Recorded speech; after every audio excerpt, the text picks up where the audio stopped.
Greetings to everyone and welcome back to Acct Media. So in today's session, we are going to talk about marginal and absorption costing, which is under cost and management accounting.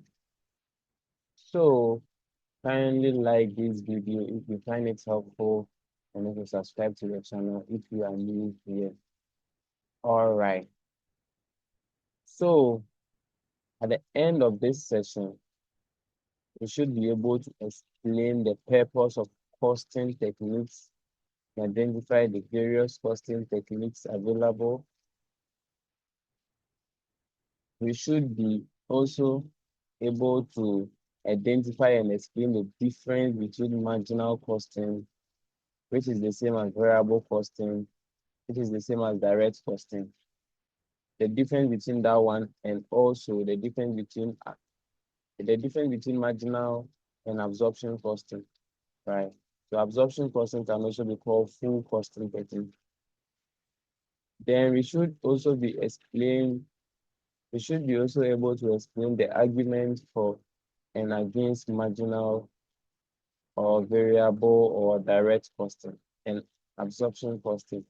Then we should also be able to value inventory and prepare income statement using marginal costing and absorption costing technique. All right. So in our previous session, we spoke about costing methods where we said job costing, batch costing, service costing, contract costing are all types of costing methods. Today we are moving on to costing techniques. And this is what is very, very important to the cost accountant, right? So the cost accountant normally use the costing technique to make informed decisions, which is like an internal kind of decision. So today we are going to look at what type of costing technique the cost accountant normally use in making the day-to-day decisions, right? So the uh, term used to describe, so costing technique is a term that is used to describe methods employed by the cost or management to determine product cost, right? So it involves cost accumulation and cost presentation approach to product costing. So basically, what this is trying to say is that the various type of methods that we combine together to ascertain the cost of a particular product. So that's basically the overview of what costing technique is, what costing techniques are, sorry. We are going to now take them bit by bit and then we elaborate on them. So first on the table is absorption costing. So absorption costing is the same as full costing. So what they do here is that they charge both the variable and then the fixed type of production overhead to the cost of producing that particular product. So here, the cost of a product is determined using both fixed and variable costs. That is, the technique charges products with all manufacturing costs, regardless of whether the costs are fixed or they are variable, right? So the cost of a unit product therefore consists of all four types of manufacturing costs, which is the direct material, direct labor, variable manufacturing overhead, and also fixed manufacturing overhead. Take notes, right? But when we move to marginal, you see that we will not consider fixed manufacturing overhead. So what makes this one different is that this type of costing technique, which is the absorption costing, normally uses the normal accounting stuff that we know in financial accounting, right? So the valuation of inventory and work in progress contains both fixed and variable elements. So the basis for classifying cost is by management function. That is, Expenses are presented on income statements according to their functional classification. Hence, financial accounting for external reporting, which is the IFRS issues, purposes, employees absorption costing, and the managerial accountants decision making will what employ marginal costing. So under absorption costing, manufacturing costs include material, labor, and overhead, whether it is fixed or not fixed. That's what goes into the cost of manufacturing under absorption cost. Whilst for non-manufacturing is being sent straight to the profit or loss account. So what is the argument for? Why do people support absorption cost? Right. They support it because it conforms with the accrual concept.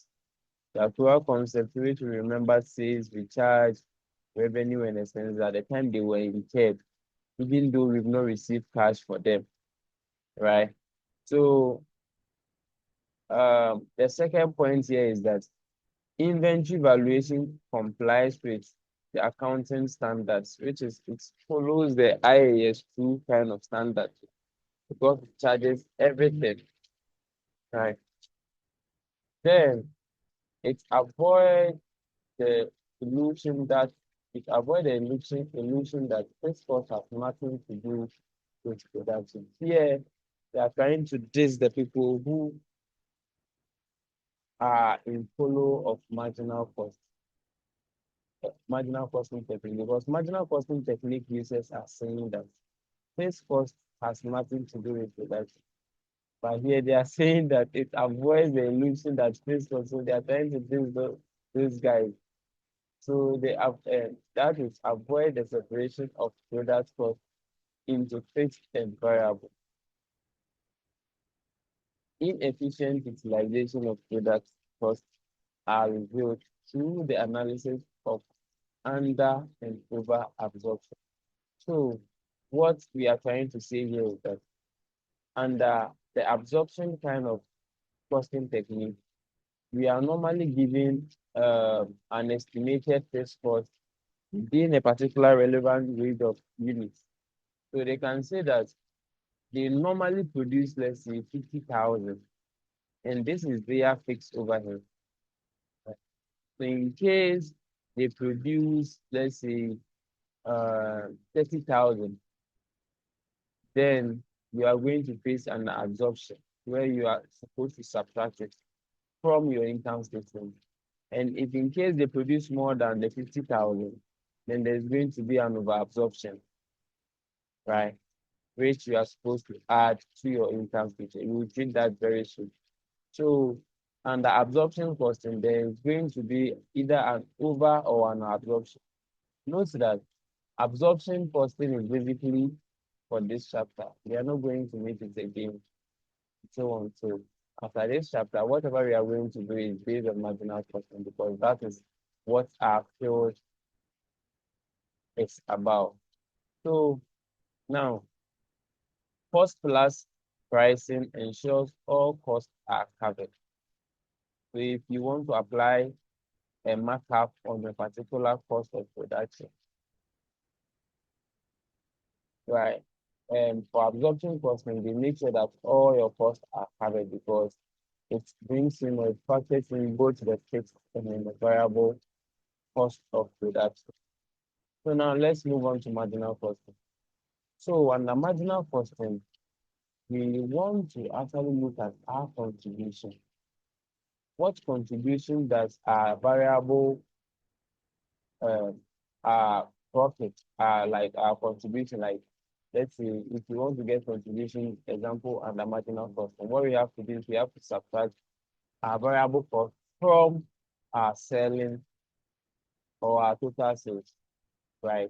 Then the contribution is going to let us know how is our profit or gross profit contributing to the fixed cost, right?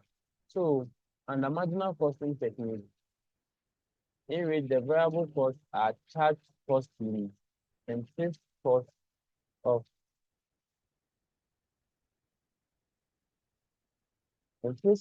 the period is written off in full against aggregate contribution.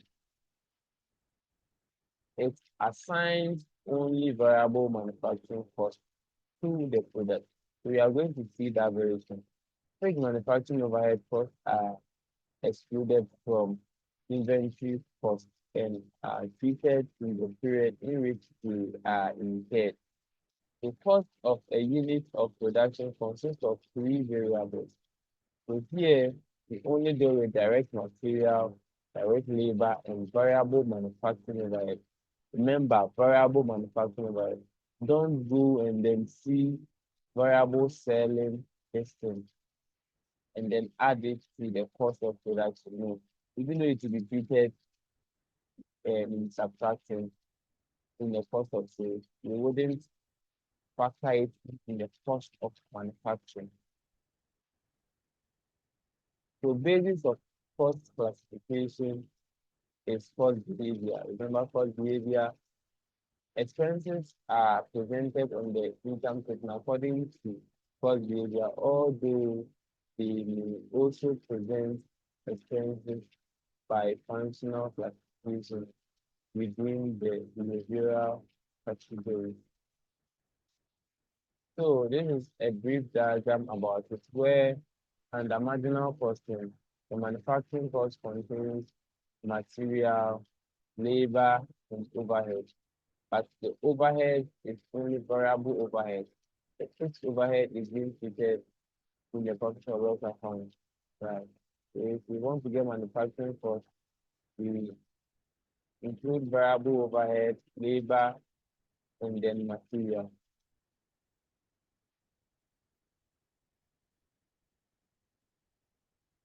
So these are some of the arguments for marginal costing, those who support marginal costing. So it prevents arbitrary allocation of indirect costs. Then it's also so under absorption or overabsorption, the overhead cannot arise or entirely avoid it. And it's also there is also no attempt to made to relate fixed cost to product. And then no fictitious profits arise because fixed costs being capitalized on inventory. So this is just a summary of it, where marginal costing, if you want to determine the manufacturing or the cost of manufacturing, you include direct material, direct labor, and variable manufacturing, right? That's for marginal. But for absorption, we include the fixed manufacturing, and then the period cost for marginal becomes the fixed manufacturing overhead, variable selling and administrative expense, fixed selling and administrative expense. Then for absorption, becomes the period cost is the variable selling and distribution and the fixed selling.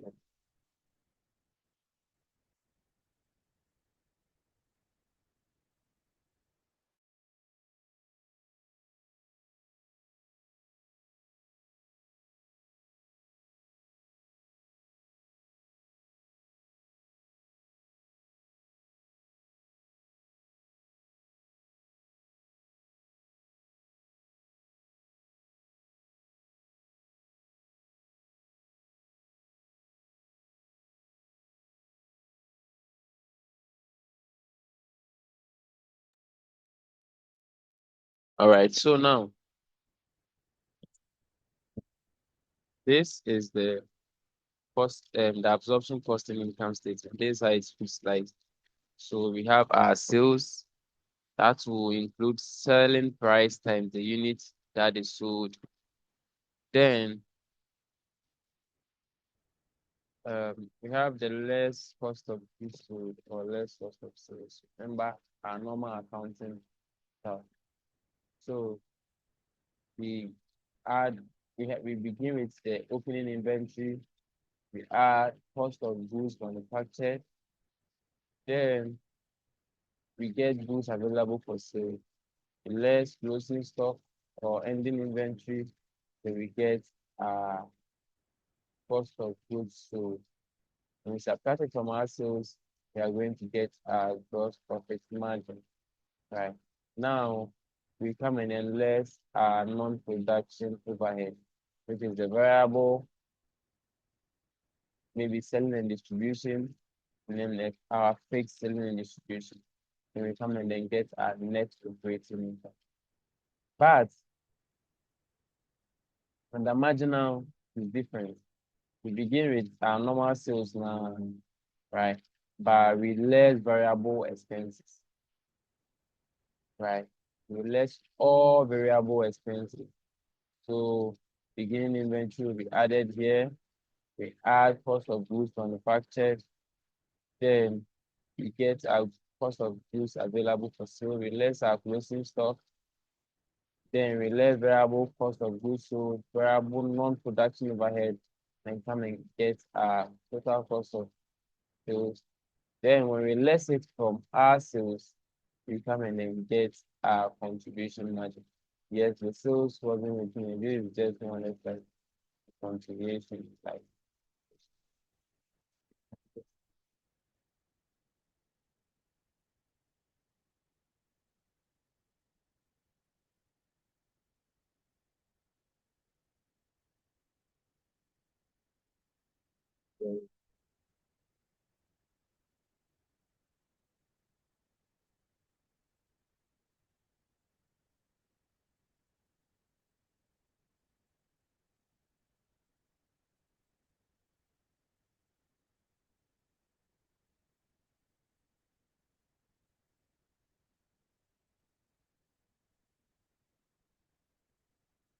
so now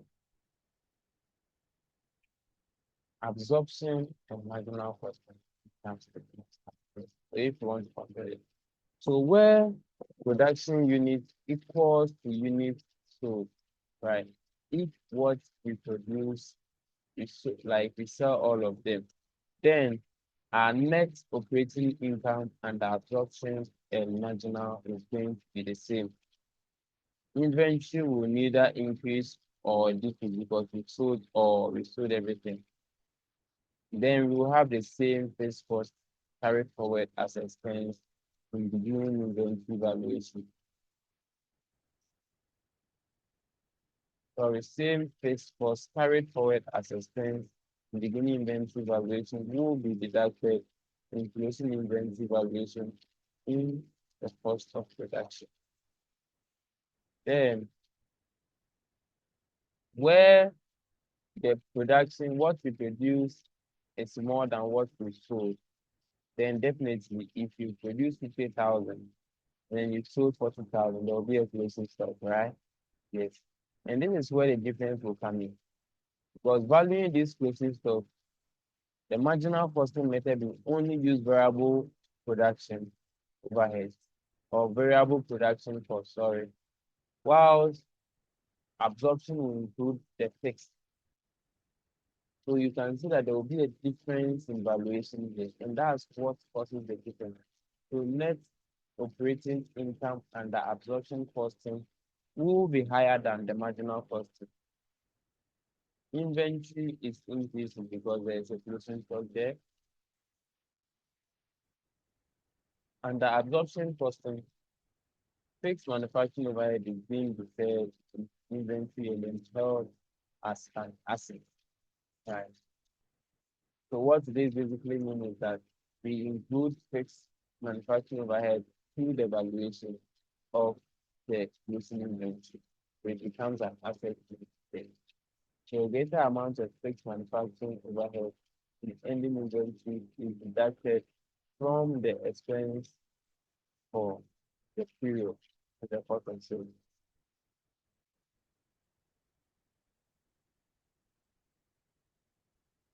Now, what about a situation where production is less than the unit space?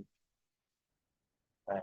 Just imagine we produce 20,000, selling 30,000. It's not possible, right? Then it means this will be what? And next year something. Let's say you produce today, this year, and there was a closing inventory for this year. It will become an opening inventory for next year. And it will be added to what you have produced. So then you feel that everything is going towards increase. That's when you can sell. But if you are producing 20,000, you cannot sell 30,000. That one day. So where this is the case, absorption costing net operating income is less than marginal costing net operating income. You will see it very soon in the case. Then inventory is reducing because now beginning inventory used to exist. Now almost the account work. So greater amount of fixed manufacturing overhead is brought forward from previous period as expense in beginning inventory valuation. So fixed manufacturing overhead charged as expense in the previous period and the marginal costing is now being released from the inventory into the current period as an expense. So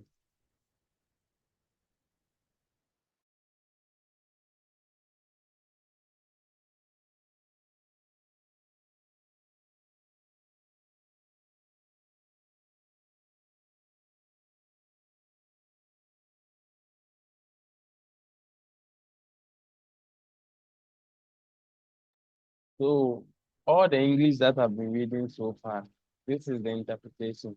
So where production is greater than sales, then there is what an increase in what producing units. Therefore, the absorption costing net income will be greater than the marginal costing one. And where production is less, inventory has decreased. So now marginal will rather be what greater than absorption.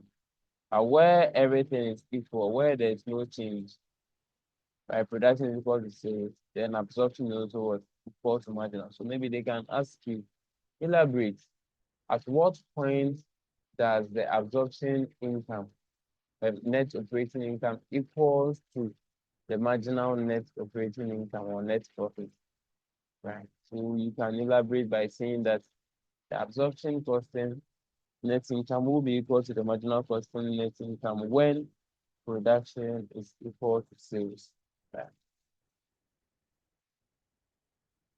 So now, because there will be a difference in the values or in the net operating income, because one will bring in fixed and one will not bring in fixed. So it will cause a difference in inventory values. So we have to reconcile this. Then reconciling this, we begin with the marginal costing net operating income that we computed.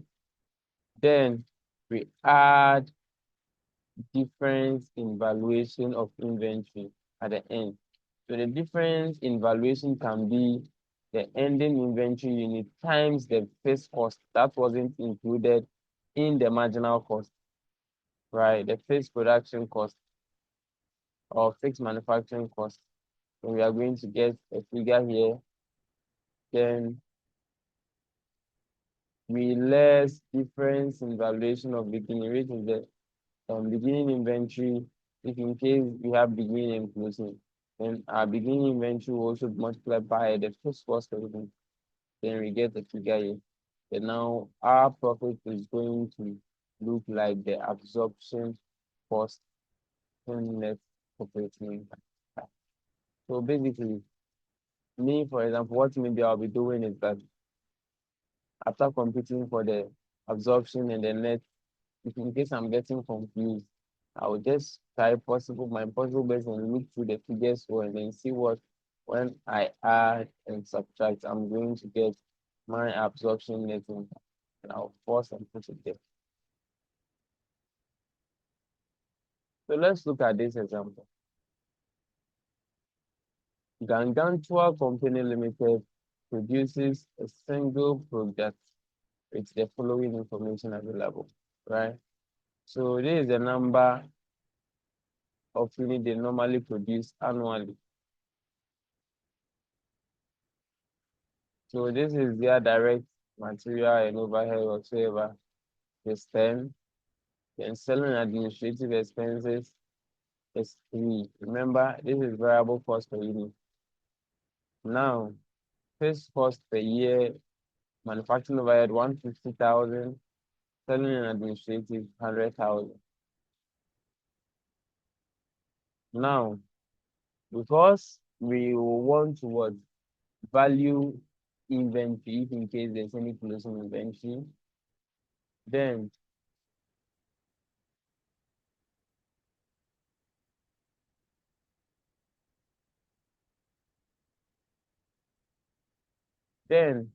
we are going to what? Compute for the unit product cost. Right? Remember under absorption, I told you that we include all the variable and also the fixed manufacturing overhead. Right. So here the variable cost in the question was 10. Here is it. Now our fixed manufacturing overhead was given to us as 150,000. If we really want to get the fixed manufacturing overhead per unit, we have to divide it by the number of units that they produce. So doing that, we are going to get this. Remember, under marginal, we only consider the variable manufacturing overhead. That's why it is only 10 here. No fixed manufacturing overhead is included here. So now the question is following up with, let's assume the following additional information for Gargantua Company Limited. So even though they produced 25,000, they sold 20,000 units at 30 Ghana cedis each. And there were no units in the beginning inventory, right? So this is what absorption costing income statement will look like. Now, remember we produced 20,000, and we sold 20,000 at 30 Ghana cedis. So when we multiply, this is going to be a total sale. Then I will less cost of goods sold or less cost of sale.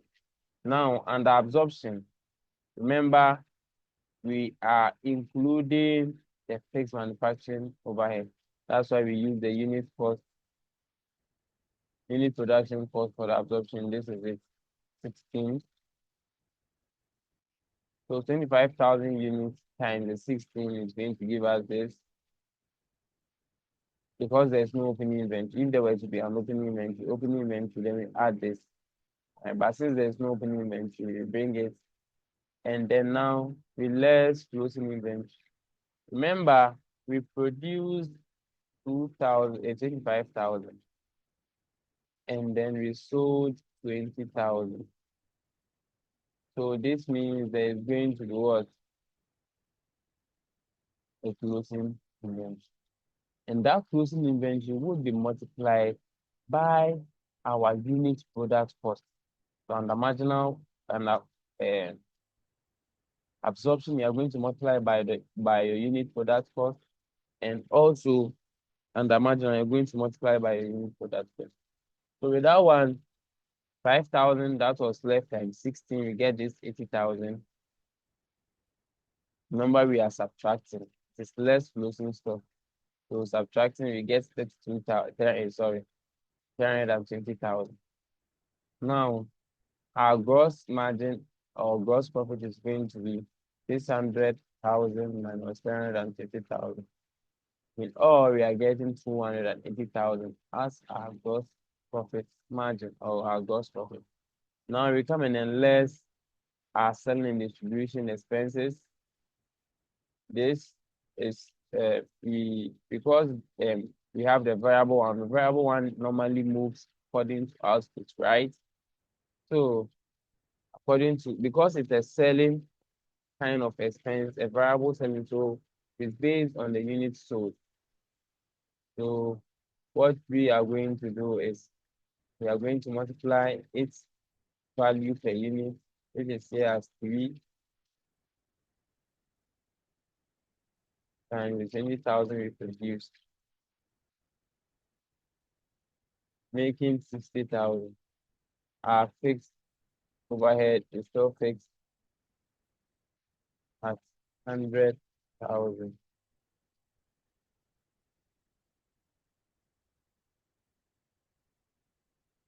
Now, in all, this will be our selling and administrative expense. When we subtract, we are going to get of 120,000. Then, this is basically the explanation I just did. Remember that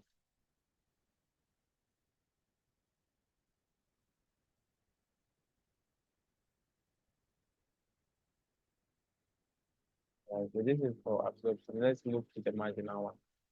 So the marginal one will also follow the same kind of process. Our sales this year, our cost of goods manufactured is being multiplied by the unit cost we computed, which was the variable cost of production, right? We computed it up there. So when we multiply, we are going to get 150,000. So we are going to also multiply our closing inventory units by the same variable cost of production, right? And we are going to get a variable cost of goods so that this, then we less our variable cost selling and administrative expense. It will give us 60,000.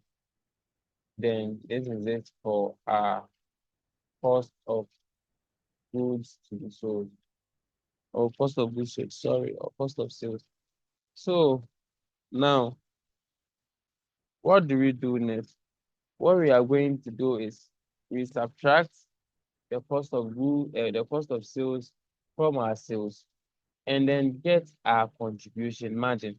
Remember, under marginal costing, the difference here is contribution margin. So under absorption is gross profit margin, and then here is contribution margin, right?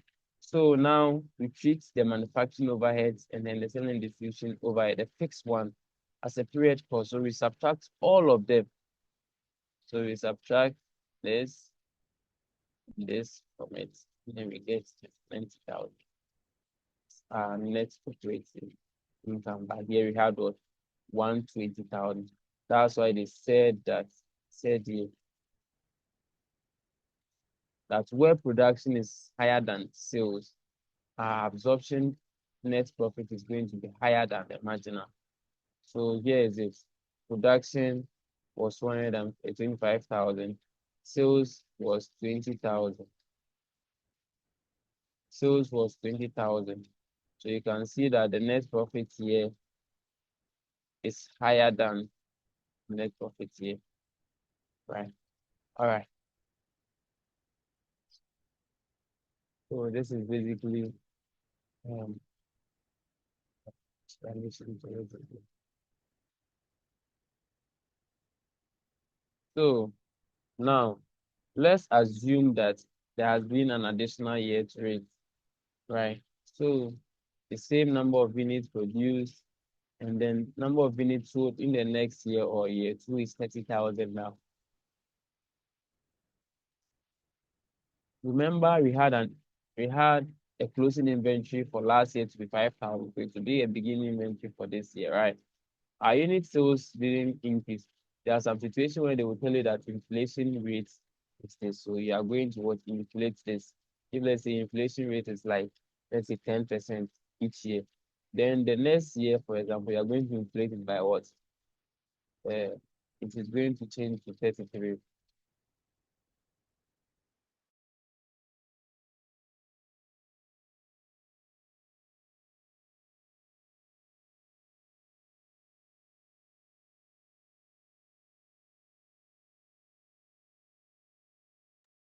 So some questions include that there will be inflation.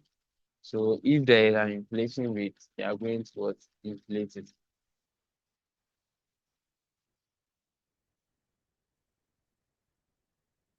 So with this same information, this is what we are going to compute here, right? Now, our absorption costing remains this, our marginal costing per unit, producing per unit remains this way. Now, this will be it. Our sales since the new one we produced 30,000, this is going to be our total sales. And then our beginning inventory, which was the 5,000 times our 16. So the same value as the old one. That's the same thing you're going to pick. It is an absorption. So now we add cost of goods manufactured, 25,000. That's what they manufactured, right? By 16, get 400,000. Then the cost of goods available for sale is now becoming what? 180,000. Now, when we subtract, because there is no closing stock, right? There's no closing stock because they produced 25,000. They had an opening inventory of about 5,000. When you add the 25,000 plus the 5,000, you're going to get 30,000. And that's exactly what they sold. And that's why there's no closing inventory.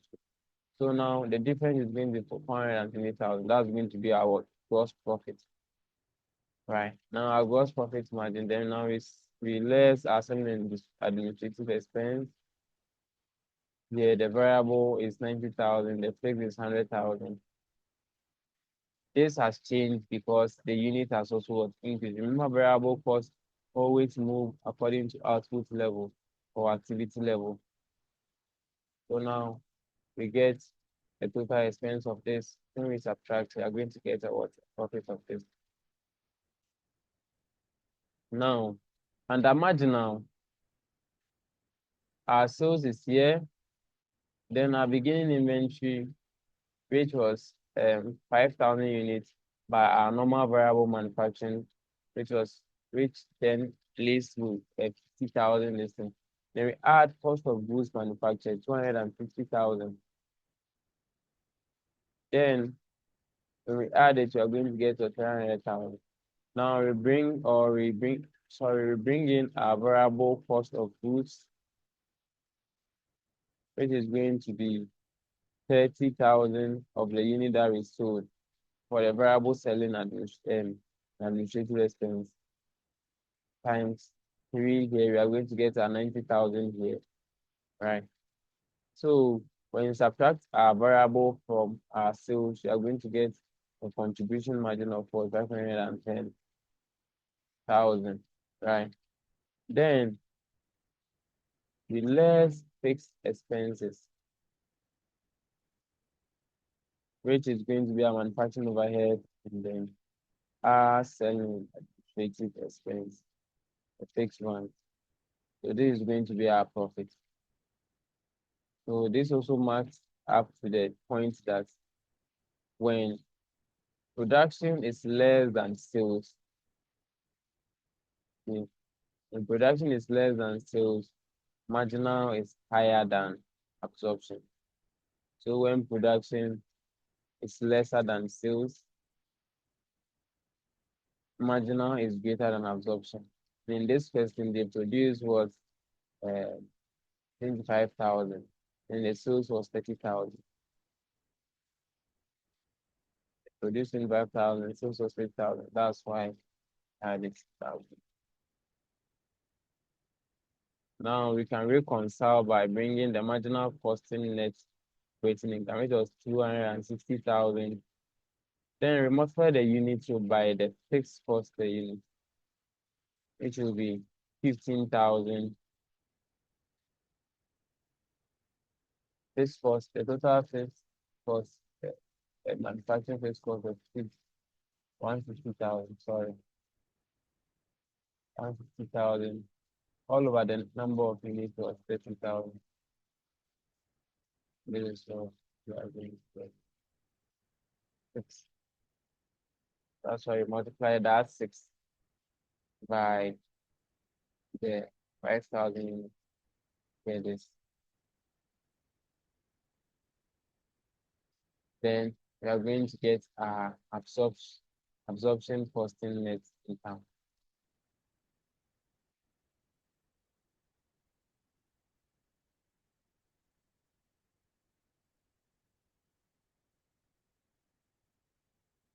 We can see the comparison here. The first period absorption was higher than the variable, but the second period marathon changed.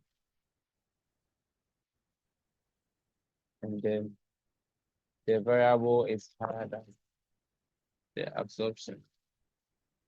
But at the end, they are going to maintain what? Same, they are going to have the same profit.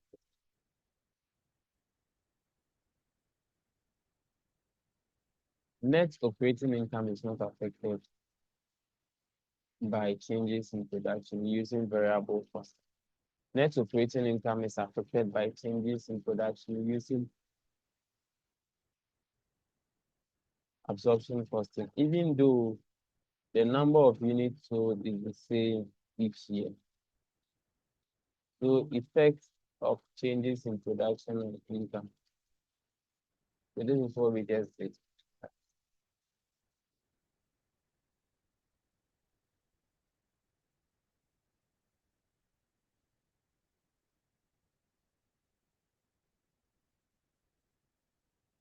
So now this is a situation where they produce 30,000 and they sold 25,000, similar to what we just did, right? So under absorption, we are going to use, so now our manufacturing overhead will now be divided by 30,000 that we produced, right? So it is going to still be the same thing. Initially it was 16, here it has become 15 because the unit has increased.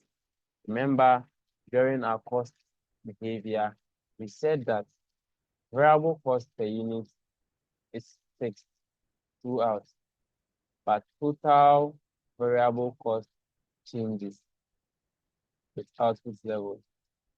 And we also established that fixed cost is fixed in total, but not fixed in per unit. So that's the same thing here. That's why it is fixed in total, but it's not fixed in per unit. Now, that's changed to 5. Initially, it was 6 down here, making everything 16, but now it has changed 5, making everything was 15. We apply the same concept I've explained. This is where we arrive at.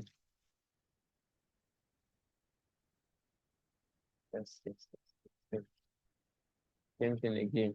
When they produce 20 units, see it assumed again.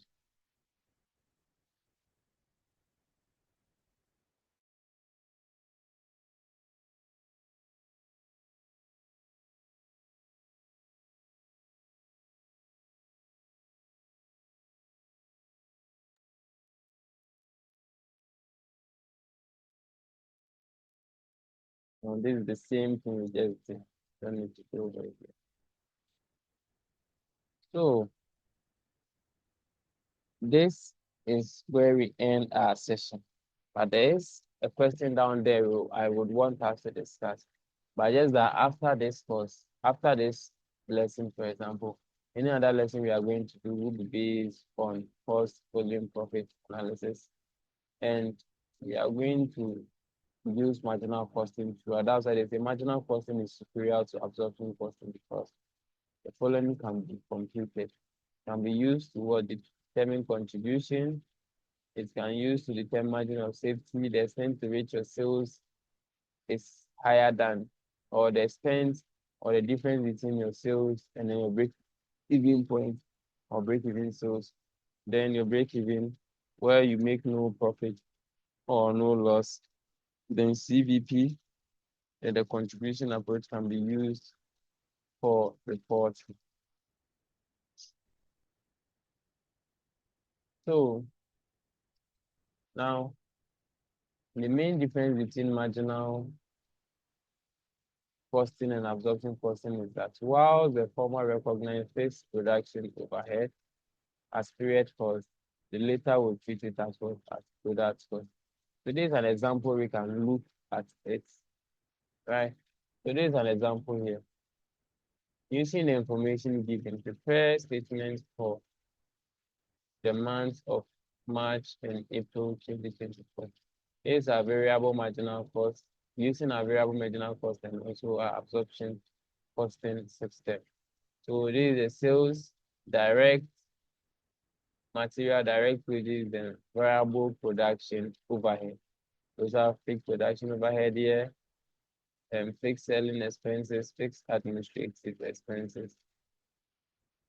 Then our variable selling is 10% of sales. So their normal capacity is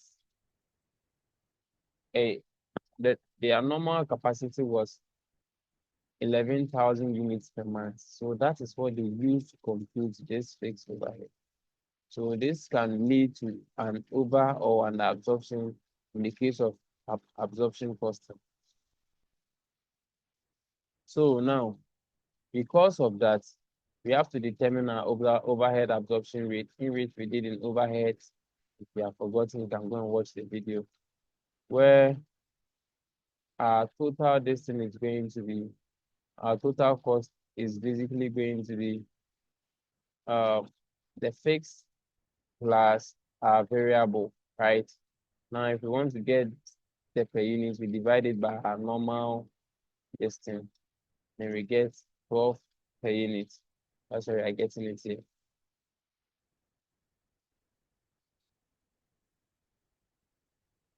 And this is the solution to it, right?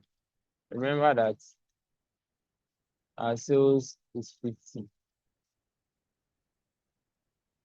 and then selling price is 50. And then in March, they produce 10, and they produce, sorry, 12,000 and then sold 10,000. Then in April, they produce 10,000 and sold what? 12,000. So our selling price is going to be multiplied by our units sold. That's why we had 500,000 here. So now, after getting this, we are now doing for marginal costing. So under marginal costing, this is what we do. Our direct material will come, direct wages, then variable manufacturing overhead, then variable selling expenses will come here, right? So we treat it, and then now remember that we produced 12,000 and then we sold 10,000. So there will be a closing stock, right? So now this is how we are going to compute for our closing stock. Our variable manufacturing overhead is going to be 18 plus, that's the units product cost, 18 plus 4 plus 3, which is going to give us 25, 25 for cedis per unit. That's why we are having 25 cedis here.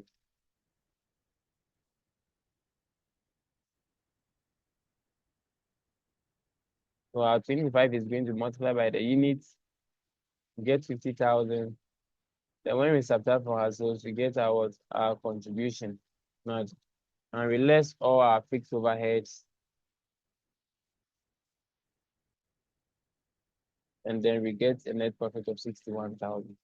Same applies to the next year, right? The only difference is that here we didn't have an opening inventory, or we had a closing inventory. Here we've gotten an opening inventory because there was closing inventory here, and then we brought it here as opening.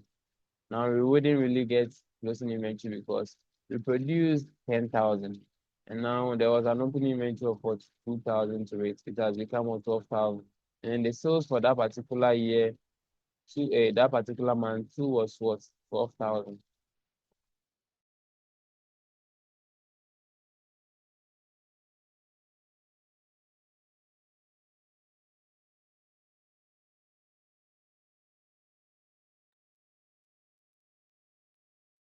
So it was 12,000. That's why I'm not getting any closing stock, right? Now,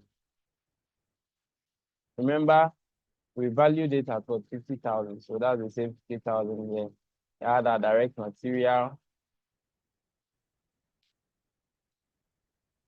direct wages, and then our variable production overheads, right?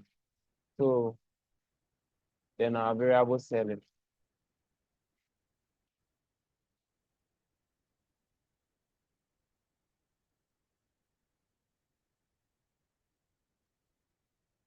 So you can see that there has been a changes in our uh, variable overheads, right? So what happened? What happened is that for production, for the overheads, we are dealing with production. So here was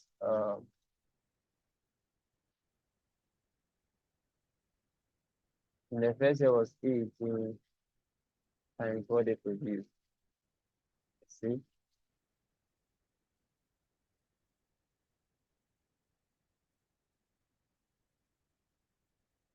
Right. And then this one too was 4 times. So they produced 12,000. Right? And then this one too was 4 times 12,000. And then here too is what the variable selling was 10% of sales. Sales of 500,000. Right. So the same thing. And here they produce what? 10,000. So here is going to be 18 times 10,000. That's why we are having 180,000. And then now here it is going to be 4 times 10,000. That's what we are having here.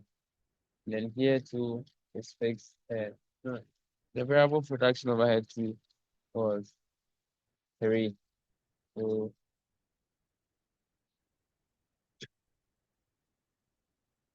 that's what we are having here, 3 times 10,000. And then our variable selling expense is going to be what? 10% of sales. This is the sales. This is it.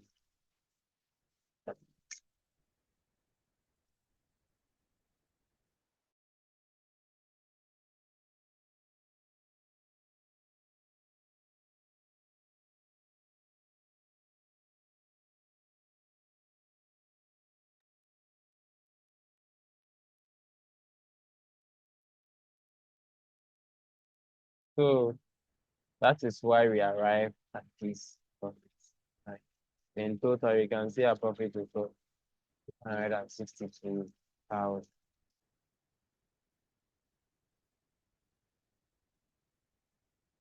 Now let's move to the absorption.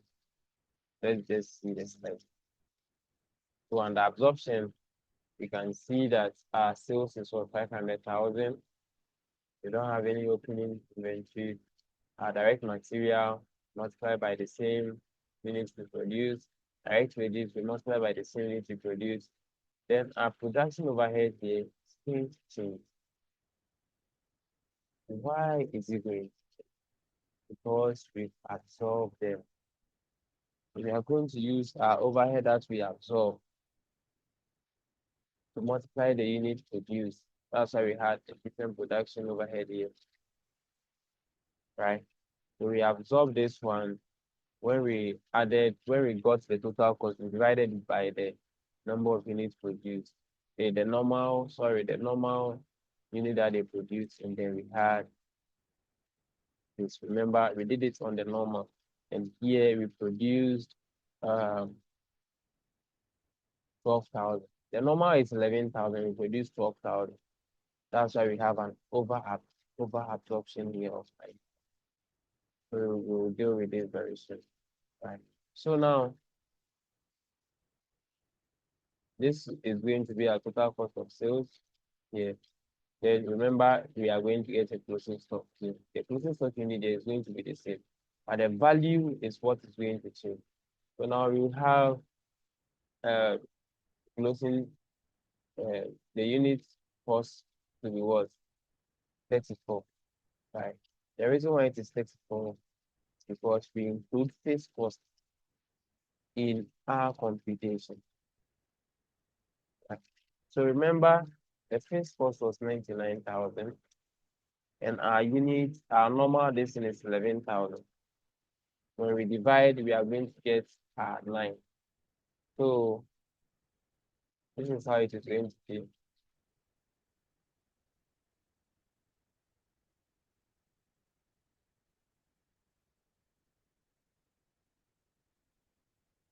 Divided by 1,000. We are going to add 18, 4, 3, and then 9. We are going to add 4 and going to get 24.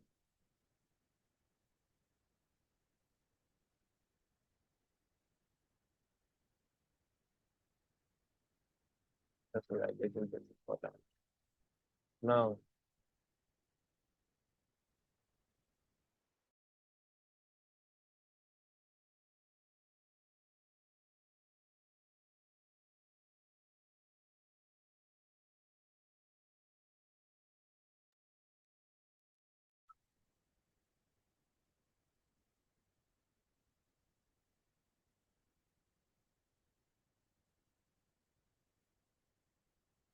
we bring in our fixed selling expense, bring in our variable selling expense, which is 10% of this, then bring in our fixed administrative expense here, right? So we have an over absorption here because what we produce is more than what we use in the absorption rate. In the absorption, we use only 11,000, which is the normal unit, but we produce what 12,000. So we are going to get 12,000 minus 11,000,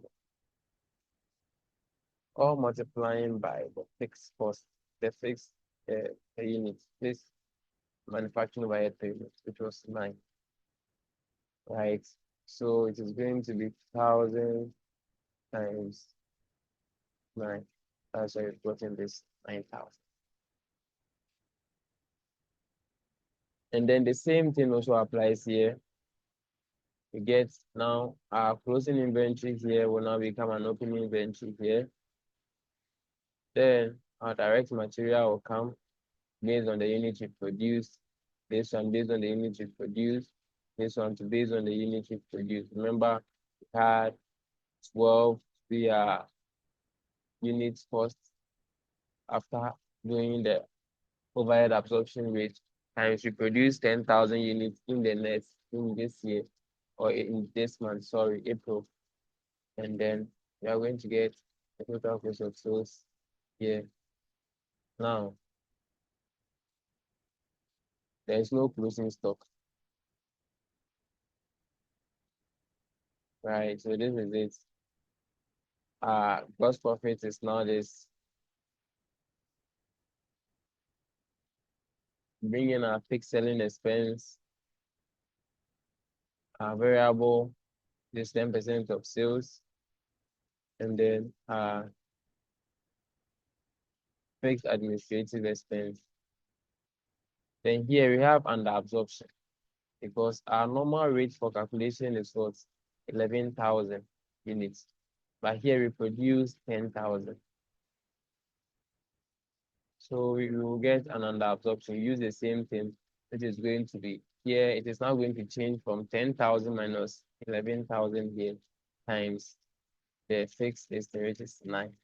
Now, because everything will change to negative, and normally under absorptions are subtracted.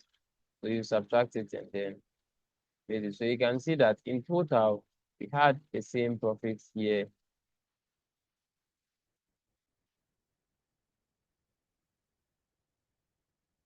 And up there, right? But the profit in each month was varied, changed, right?